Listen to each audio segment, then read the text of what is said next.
Assalamualaikum sahabat, semoga kita senantiasa dalam keadaan sehat walafiat. Jumpa lagi di channel ini. Kali ini membahas sekilas tentang Masjid Rahmat. Masjid ini merupakan masjid tertua di Surabaya. Masjid pertama yang berdiri tegak mengumandangkan azan di Surabaya.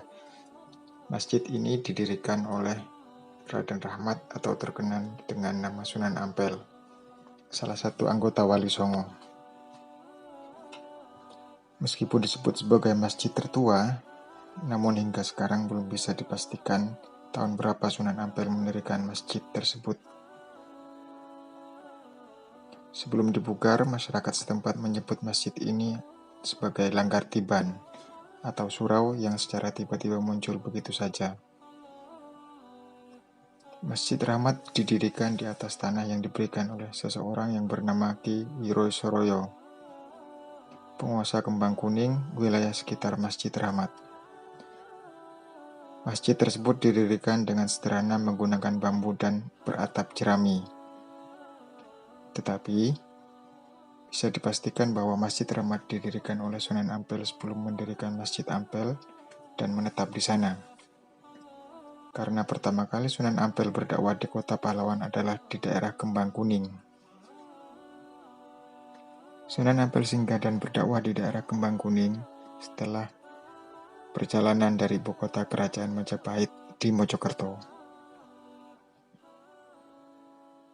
Tujuan Sunan Ampel mendirikan masjid tersebut yaitu untuk mempermudah beliau mengumpulkan masyarakat sekitar Kembang Kuning ketika hendak berdakwah. Beberapa keistimewaan Masjid Rahmat. Pertama, sebelum dibukar pada tahun 1967, masjid ini dikenal dengan Langgar Tiban.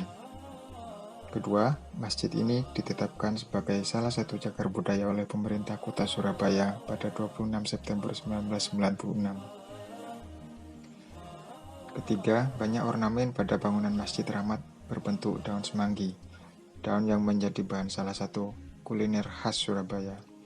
Keempat, Masjid Rahmat sebagai kantor Yayasan Koordinator Masjid atau Kormas. Melalui Kormas inilah banyak khotib yang ditugaskan untuk mengisi khutbah Jumat di berbagai masjid di wilayah Surabaya dan sekitarnya. Kelima, menjadi pusat rujukan waktu sholat yang disiarkan melalui Radio Yasmara.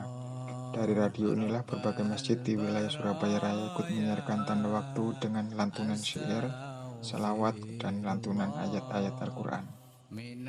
Demikianlah sekilas tentang masjid tertua di Kota Pahlawan, Surabaya. Bila bermanfaat, silakan share video ini. Jangan lupa like dan subscribe. Terima kasih telah menonton. Assalamualaikum warahmatullahi wabarakatuh.